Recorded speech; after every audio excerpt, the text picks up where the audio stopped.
What if I told you that the most devastating betrayal in human history didn't involve strangers? It didn't involve enemies.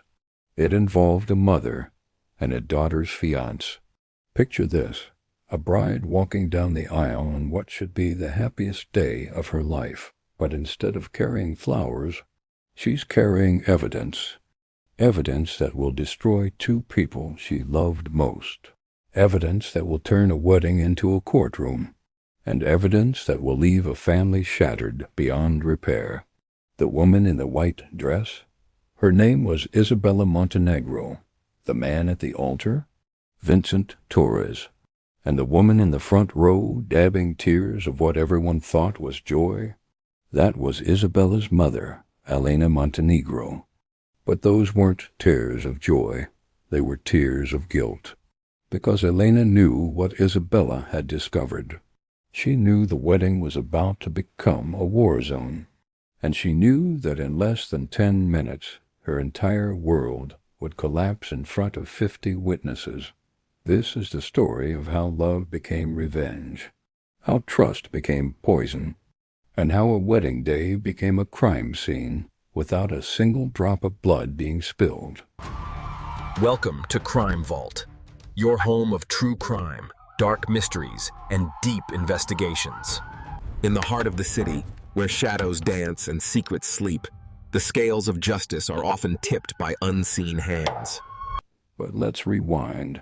6 months before that explosive wedding day, back when Isabella Montenegro believed she was living in a fairy tale. 28 years old, marketing executive, beautiful smile that could light up a room. Isabella had everything going for her, but she'd always been unlucky in love. Until Vincent Torres walked into her life at a coffee shop in downtown Phoenix. Vincent, 32. Charming, successful architect.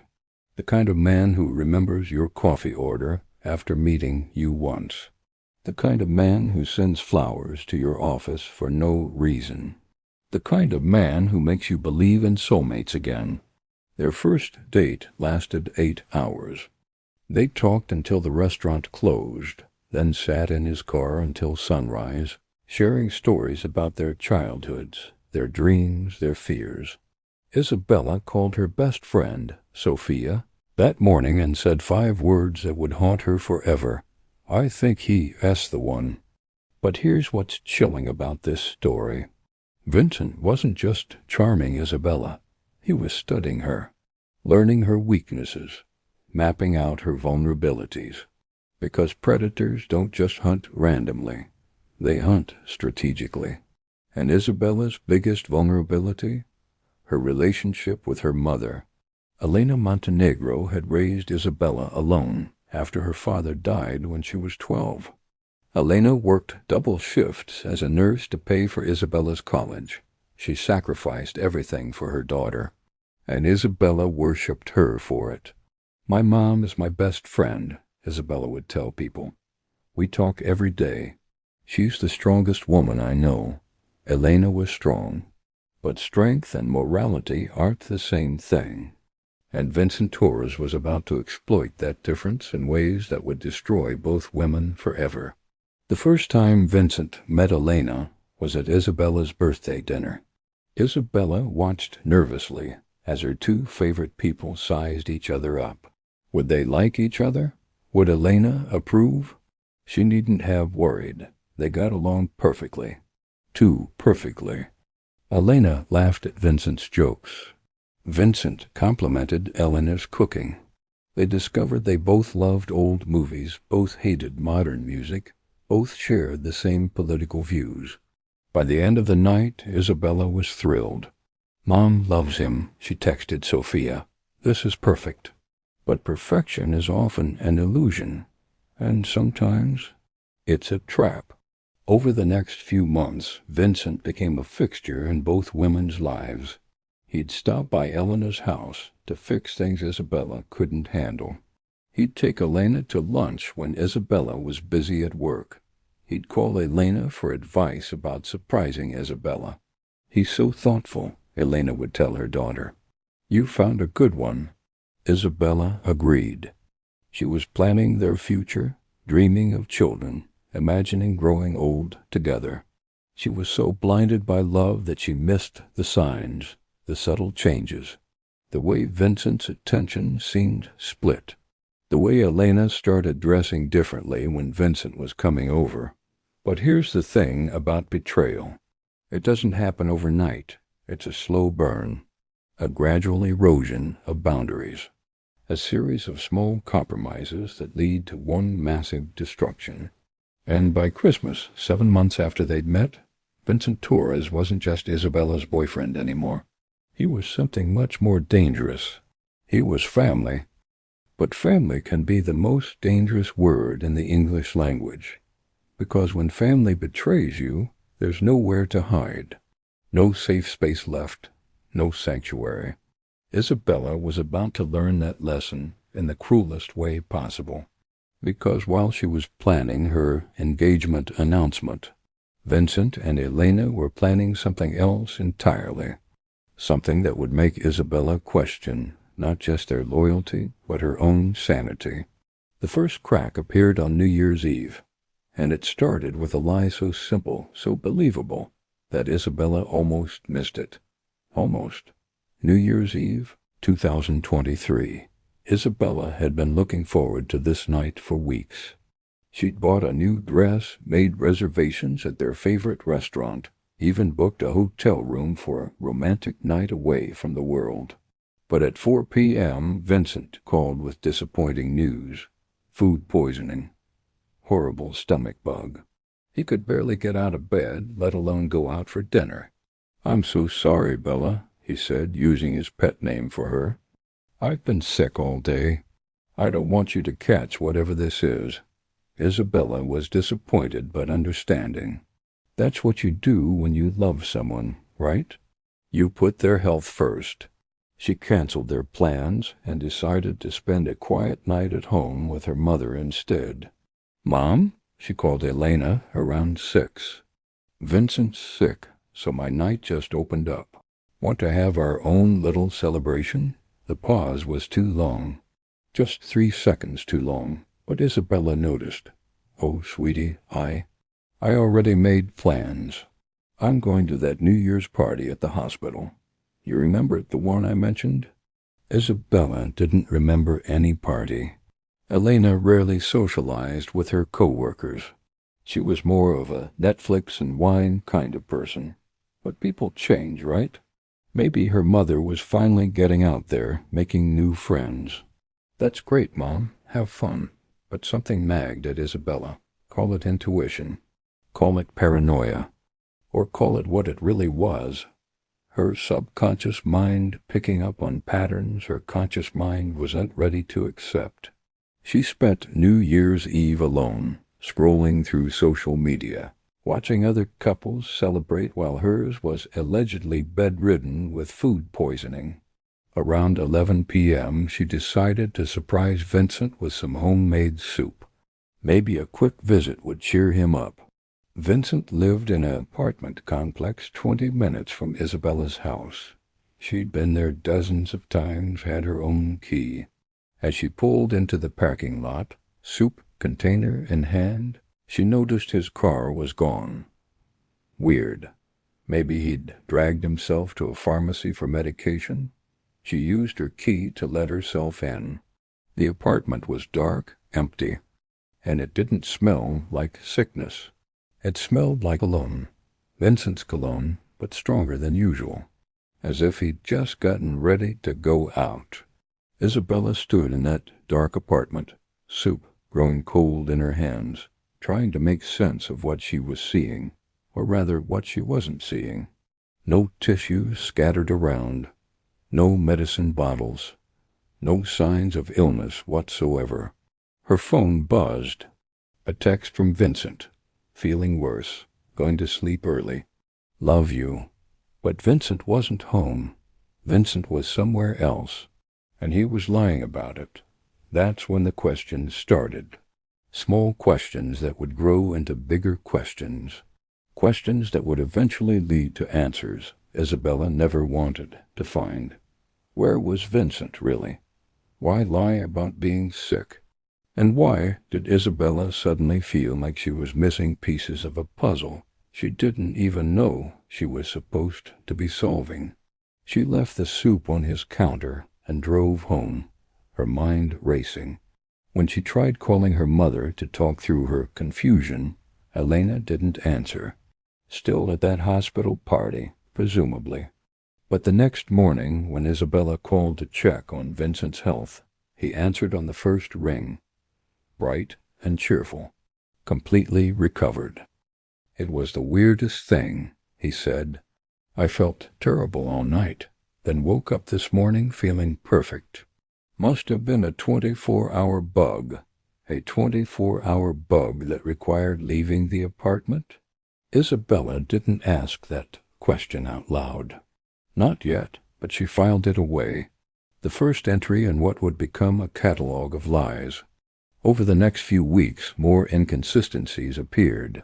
Vincent claiming to work late, but his office building was dark when Isabella drove by. Elena canceling lunch dates last minute, always with vague excuses. Both of them being unavailable at the same times, as if their schedules were synchronized. And then there were the small changes. Vincent seemed distracted during conversations, as if part of his mind was always somewhere else. Elena started asking unusual questions about Isabella's work schedule, when she'd be traveling, when she'd be out of town. But the strangest change was how Vincent and Elena acted around each other. Before, their interactions had been warm but appropriate. Step-family to be politeness. Now there was something different. A familiarity that felt intimate. They had inside jokes Isabella didn't understand. They'd share glances that seemed loaded with meaning. They'd reference conversations Isabella hadn't been part of. When did you two become such good friends? Isabella asked her mother one day after Vincent left. Elena shrugged. He's easy to talk to. I guess we just connected. Connected. Such an innocent word. Such a dangerous word. Because connection can be beautiful, it can also be devastating. And Isabella was about to discover which kind of connection her mother and fiancé had formed. The proposal came in March. Vincent got down on one knee in the same coffee shop where they'd met, surrounded by friends and family. Elena was there, of course, tears streaming down her face as Vincent slipped a diamond ring onto Isabella's finger. Yes, Isabella shouted, not even looking at the ring, too overwhelmed with joy to focus on anything but Vincent's face. But if she had looked at the ring immediately, she might have noticed something. Elena wasn't looking at Isabella's hand either. Elena was looking at Vincent, and Vincent was looking back. The engagement party was everything Isabella had dreamed of. Friends, family, celebration, love. But it was also something else. It was a performance. A carefully orchestrated show designed to hide a truth that would destroy everything. Because while Isabella was planning her wedding, Vincent and Elena were planning how to continue their affair without getting caught. An affair, the word that changes everything, because this wasn't just emotional cheating. This wasn't just inappropriate friendship. This was full-blown betrayal. Mother and daughter's fiancé, crossing every line, breaking every rule, destroying every bond that should have been sacred. But how do you hide an affair when you're planning a wedding? How do you look someone in the eye and promise to love them forever when you're already loving someone else? Someone who gave them life? The answer is simple. You get very, very good at lying. And Vincent Torres? He was a master liar. Wedding planning became Vincent's perfect cover. Every vendor meeting, every tasting, every appointment gave him reasons to be busy, to have complicated schedules, to be places Isabella wasn't. I'll handle the photographer, Vincent told Isabella. You focus on the dress and flowers. I'll coordinate with the caterer, Elena offered. You two have enough to worry about. Isabella was grateful. Planning a wedding is overwhelming, and having help felt like a blessing. She didn't realize she was being systematically excluded from her own wedding planning, not because they wanted to surprise her, but because they needed time alone. The photographer meetings became lunch dates. The catering consultations became hotel visits. The wedding planning became an elaborate excuse for Vincent and Elena to continue their relationship while Isabella worked late hours at her marketing firm. But secrets this big don't stay hidden forever. They leave traces, digital footprints, and Isabella Montenegro was about to stumble across evidence that would shatter her world. It started with a credit card statement. Vincent had been careless, leaving it on Isabella's kitchen counter after they'd reviewed wedding expenses together. As Isabella filed it away, one charge caught her eye. The Sunset Grove Hotel, March 15th, $347. She remembered March 15th. Vincent had told her he was visiting his sick aunt in Tucson. Elena had canceled their mother-daughter spa day, claiming she had to work a double shift. Both of them unavailable, both of them with alibis. But the Sunset Grove Hotel wasn't in Tucson. It was 20 minutes from Isabella's house, and $347 suggested more than just a business meeting. Isabella stared at that credit card statement for 10 minutes, her mind racing through innocent explanations. Maybe Vincent had changed his travel plans. Maybe the hotel charge was a mistake. Maybe there was a perfectly reasonable explanation.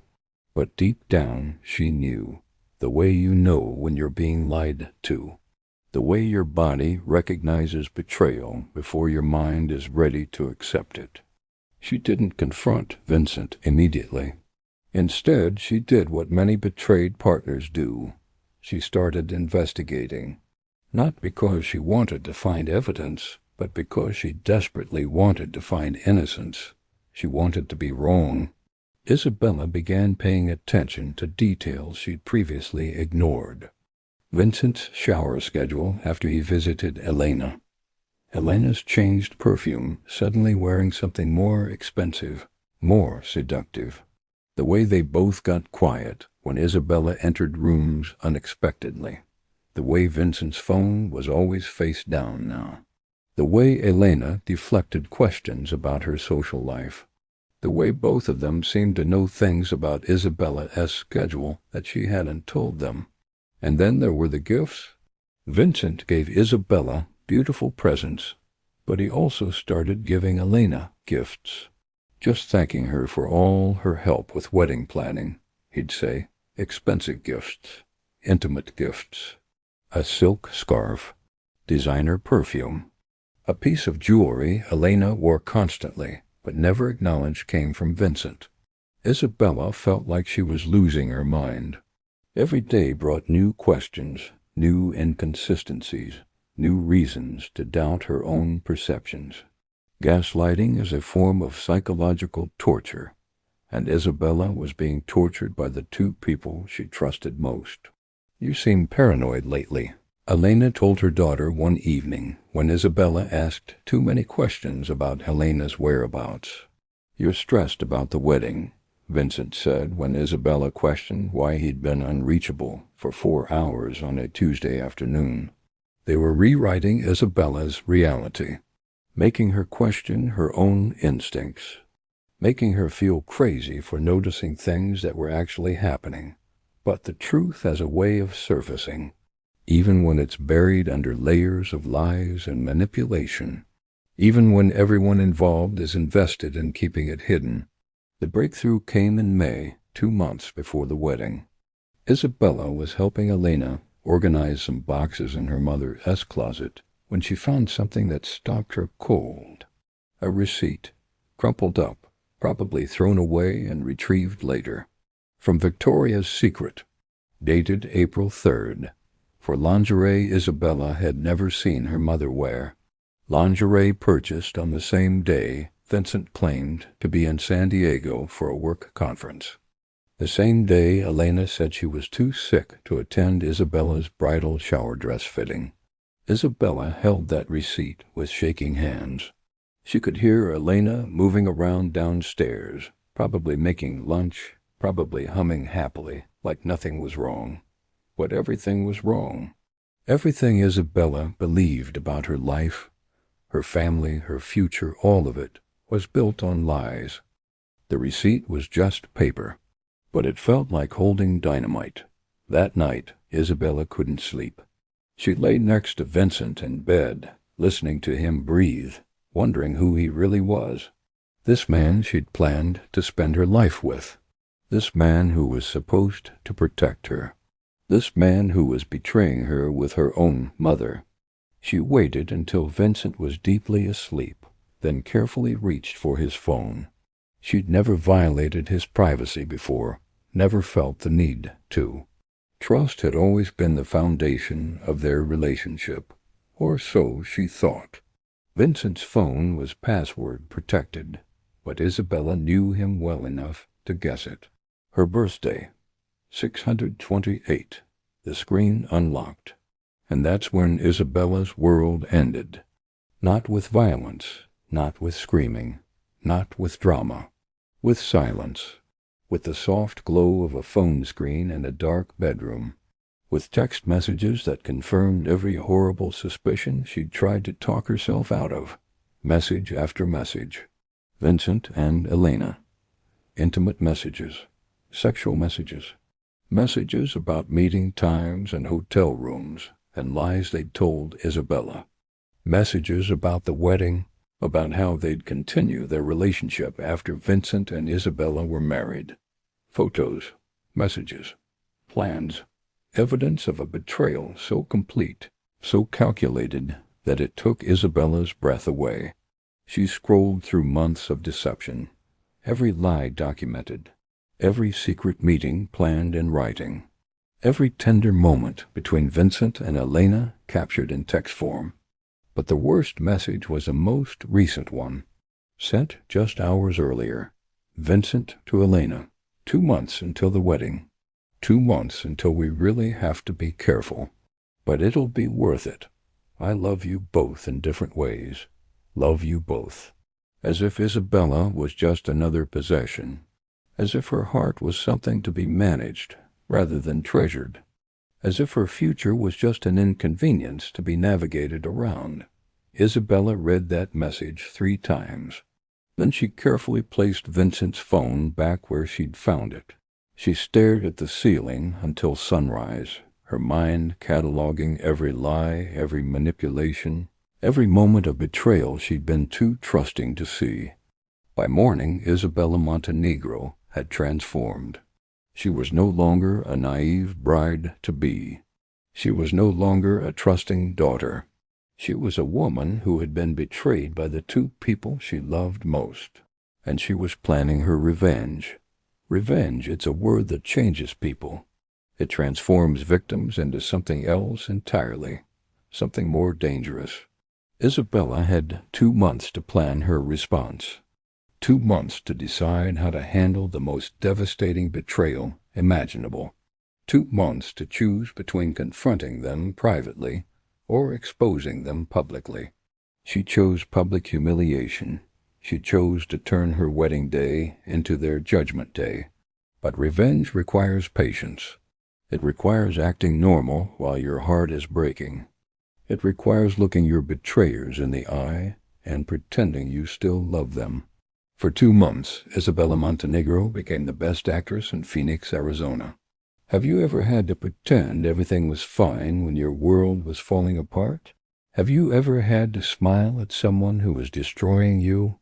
Have you ever had to act normal while planning something that would change everything forever? That was Isabella's life for 2 months. Every morning she woke up next to Vincent and said, "Good morning," like nothing had changed. Every day she talked to Elena about wedding details like they were still mother and daughter.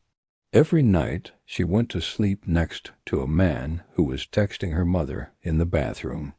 But inside, Isabella was collecting evidence, taking screenshots, documenting lies, building a case like a prosecutor preparing for trial, because that's exactly what she was doing. Vincent and Elena thought they were being careful, but people in the midst of an affair often overestimate their stealth. They were texting constantly, meeting regularly, living a double life that left digital fingerprints everywhere. Isabella had access to Vincent's laptop. She found hotel receipts going back 8 months. 8 months. Their affair had started almost immediately after Vincent and Elena met. Before Vincent had even said, "I love you" to Isabella, she found photos, selfies taken in hotel rooms. Vincent and Elena looking happy, relaxed, intimate. Photos taken on days when they'd both lied to Isabella about their whereabouts. She found emails between them discussing Isabella herself, how to manage her suspicions, how to explain away inconsistencies, how to make sure she never found out. They were talking about Isabella like she was a problem to be solved, not a person to be respected. But the most damaging evidence was a video Vincent had apparently recorded without Elena knowing during one of their hotel meetings. A video that proved beyond any doubt that their relationship was sexual, ongoing, and had been happening for months. Isabella watched 30 seconds of that video before closing the laptop. She'd seen enough. More than enough. The question now wasn't whether to expose them. The question was how. Isabella considered her options. She could confront them privately, call off the wedding, try to salvage some dignity by handling it quietly. Most people would have chosen that path. But Isabella wasn't most people anymore. Betrayal had hardened her in ways she'd never expected. And she realized something important. Vincent and Elena had made their choices public by conducting their affair during wedding planning around family events in spaces that should have been sacred. They'd made their relationship Isabella's business by lying to her face for months. They'd made it public by involving her in their deception. So Isabella decided to make her response public too. The wedding was scheduled for July 15th at the Phoenician Resort. 50 guests, beautiful venue. Everything Isabella had dreamed of before her dreams became nightmares. But Isabella didn't cancel the wedding. She didn't call off the engagement. Instead, she started planning a different kind of ceremony. She organized all her evidence. Screenshots, photos, video clips, hotel receipts, credit card statements. She created a digital presentation that told the story of Vincent and Elena's affair in chronological order. A timeline of betrayal that no one could deny or explain away. She contacted a lawyer and had divorce papers drawn up, even though they weren't married yet. She wanted Vincent to know that their relationship was over forever, legally, completely, irreversibly over. She wrote a speech, a 10-minute speech that would explain everything to their wedding guests. A speech that would turn their wedding into Vincent and Elena's public trial. And she practiced. Every day, Isabella stood in front of her bathroom mirror and practiced delivering the truth in a calm, clear voice.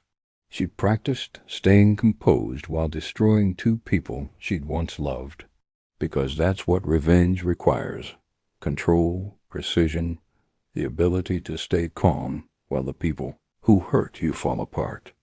The week before the wedding, Vincent and Elena both seemed nervous. Maybe they sensed something had changed in Isabella. Maybe they were feeling guilty. Or maybe they were just stressed about continuing their affair once Isabella and Vincent were married.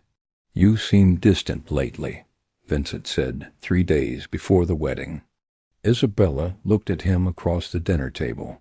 This man she'd planned to spend her life with. This man who'd been sleeping with her mother for 8 months. This man who thought he was clever enough to fool her forever. "Just wetting nerves," she said with a smile. "I'm fine." Elena expressed similar concerns. "You've been so quiet during wedding prep, sweetie. Are you having second thoughts?" Second thoughts? As if Isabella was the problem. as if Isabella's behavior was what needed questioning. "No second thoughts, Mom. I can't wait for everyone to see what kind of people you and Vincent really are." Elena laughed, missing the double meaning completely. "We're just excited to officially welcome Vincent to the family." Welcome Vincent to the family. He'd been welcomed months ago in ways that violated every boundary imaginable. The night before the wedding, Isabella had a moment of doubt. Was public humiliation really the answer? Was destroying them in front of 50 people the right choice? But then she remembered the text messages, the photos, the months of lies, the way they'd discussed her like she was an inconvenience, the way they'd planned to continue their affair after she became Vincent's wife. They'd made their choice to betray her publicly, over and over, for months. Now it was Isabella's turn to make a public choice. She went to bed early that night. Tomorrow was going to be a very long day, the most important day of her life, but not for the reasons anyone expected.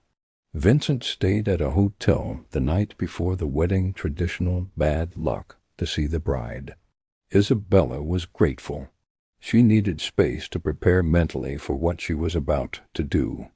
Elena came over that evening to help with final preparations. She seemed giddy, excited, maybe even a little nervous. "I'm so happy for you," Elena told her daughter. "Vincent loves you so much. You two are perfect together." Isabella looked at her mother, this woman who'd raised her alone, this woman who'd sacrificed everything for her daughter's future, this woman who'd been sleeping with her daughter's fiancé for 8 months. "We really are perfect for each other," Isabella said. "You'll see tomorrow." Elena hugged her daughter tight. "I love you so much, Isabella. You're my whole world." Lies, all lies. If Isabella had been Elena's whole world, Elena never would have betrayed her. But Isabella hugged her back and said, "I love you too, Mom. Tomorrow's going to change everything."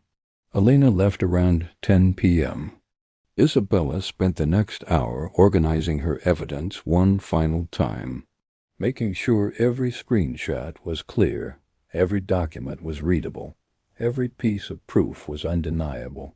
Then she went to bed and slept better than she had in months, because sometimes revenge is the most peaceful feeling in the world. July 15th, wedding day. The day Isabella Montenegro had been planning her entire adult life. The day that was supposed to be about love, commitment, and happily ever after. Instead, it became the day she ended 2 relationships forever. The day she chose truth over peace.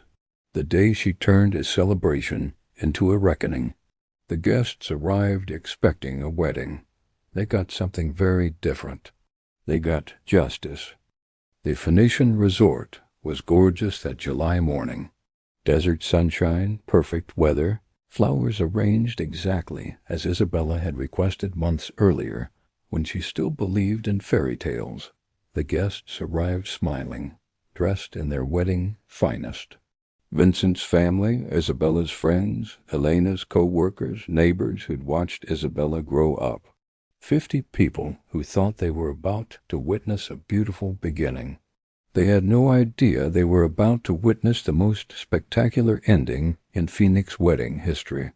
Isabella got ready in the bridal suite, surrounded by bridesmaids who kept commenting on how calm she seemed.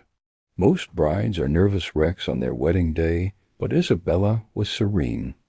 "You look so peaceful," said Sophia, her maid of honor, "like you've never been more sure of anything in your life." Isabella smiled. "I haven't been." Elena arrived at the bridal suite wearing a stunning navy dress. She looked beautiful, happy, proud. The perfect mother of the bride. If you didn't know about her 8-month affair with the groom, you might have been moved by how emotional she seemed. "My baby girl," Elena whispered, tears in her eyes as she saw Isabella in her wedding dress. "You look absolutely perfect. Perfect." That word again. Isabella hugged her mother. Thank you for everything you've taught me, Mom, especially about loyalty and honesty and what family really means." Elena beamed, completely missing the irony. Meanwhile, Vincent was getting ready with his groomsmen in another suite. According to Isabella's sources, she'd asked Sophia to gather intelligence. Vincent seemed nervous but excited. He'd apparently gotten a text from Elena that morning that made him smile. Probably something about how beautiful their daughter looked. Probably something about what a perfect day it was going to be. They had no idea. The ceremony was scheduled for 2 p.m. At 1:45, Isabella's wedding planner came to get her. It was time. Isabella took one last look at herself in the mirror. White dress, perfect makeup, hair styled exactly as she dreamed. She looked like a bride. She felt like a prosecutor. "Ready?" asked Sophia. "More than ready," Isabella replied. The procession began exactly as planned. Bridesmaids walked down the aisle to classical music, smiling at guests, carrying flowers. Elena was escorted to her seat in the front row, beaming with pride. Vincent stood at the altar, looking nervous but happy. When the music changed to announce the bride's arrival, his face lit up with genuine joy. For a moment, Isabella almost felt sorry for him, almost. The wedding guests stood as Isabella appeared at the back of the aisle. She looked beautiful, radiant, like every bride should look. She walked slowly, carefully, giving everyone time to see her. But she wasn't walking toward marriage. She was walking toward justice. When Isabella reached the altar, Vincent was smiling so widely it almost broke her heart. Despite everything, part of her still remembered loving this man. Part of her still remembered when his smile meant safety instead of betrayal. "You look incredible," Vincent whispered as she took her place beside him. "Thank you," Isabella replied. "You look like someone I used to know." Vincent didn't understand that comment, but he would soon. The officiant began the ceremony with traditional words about love, commitment, and lifelong partnership. Isabella let him speak for about 2 minutes, long enough for everyone to settle in, long enough for the moment to feel official and sacred. Then she stepped forward. "Excuse me," Isabella said, her voice carrying clearly across the assembled guests. "Before we continue, there's something everyone needs to know." The officiant looked confused. Vincent looked concerned. Elena, in the front row, looked terrified. Because somewhere deep down, Elena knew. The mother's intuition that had helped raise Isabella was now telling Elena that her daughter had discovered the truth. Isabella reached into her bouquet and pulled out her phone. Not traditional, but then again, nothing about this ceremony was going to be traditional. 6 months ago, Isabella said, her voice steady and clear, I thought I was the luckiest woman alive. I'd found the perfect man my mother approved. Everything was falling into place. The guests murmured, unsure where this was going, but sensing it wasn't typical wedding ceremony territory. But perfection is often an illusion, and sometimes the people you trust most are the ones betraying you. Vincent's face went pale. Lana's hands began shaking. Isabella looked directly at Vincent, then at Elena. Vincent Torres and Elena Montenegro had been having an affair for 8 months, since shortly after Vincent and I got engaged. The gasp from 50 guests was audible. Chairs creaked as people leaned forward. Someone whispered, "Oh my God." But Isabella wasn't finished. I have text messages, she continued, holding up her phone. I have photos. I have hotel receipts. I have video evidence. And I have months of lies they told me while planning this wedding. Vincent stepped toward her.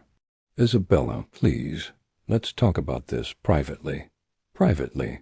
Isabella's voice rose for the first time. You've been sleeping with my mother for 8 months, and you want to handle this privately? You planned to continue your affair after marrying me, And you think this should be a private conversation? The wedding guests sat in stunned silence. This was better than any soap opera, more dramatic than any movie. But it was real. It was happening in front of them. Elena stood up from her seat. "Isabella, sweetie, please." "Sit down, Elena." Isabella's voice was ice cold. "You lost the right to call me sweetie when you started sleeping with my fiancé." For the next 10 minutes, Isabella laid out the entire timeline. The New Year's Eve lies, the hotel receipts, the secret meetings, the text messages, the photos, everything. She read selected text messages aloud. She showed hotel receipts to the front row guests. She presented evidence like a prosecutor in court, methodically destroying any possibility that Vincent and Elena could deny what they'd done. The audience was riveted. Some people were crying. Others looked angry. A few seemed fascinated by the drama. But everyone was listening. Vincent tried to speak several times, but Isabella cut him off. This was her moment, her ceremony, her chance to reclaim power from people who'd stolen it through deception. When Isabella finished presenting her evidence, the wedding venue was completely silent except for the sound of Elena crying. "So there won't be a wedding today," Isabella announced. "But there will be consequences." She pulled a manila envelope from beneath her bouquet and handed it to Vincent. "Cease and desist order. Stay away from me. Forever." She handed another envelope to Elena. "Eviction notice. You have 30 days to move out of the house I've been paying rent on." Then Isabella looked out at the 50 guests who'd come to celebrate her wedding and instead witnessed her liberation. "Thank you all for coming," she said. "I'm sorry you didn't get to see a wedding, but I hope you got to see something more important. Truth, justice, and proof that nobody has to accept betrayal, no matter who it comes from."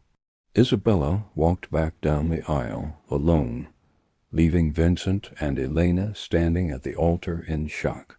The guests remained seated, unsure what to do, unsure if they should leave or stay or applaud.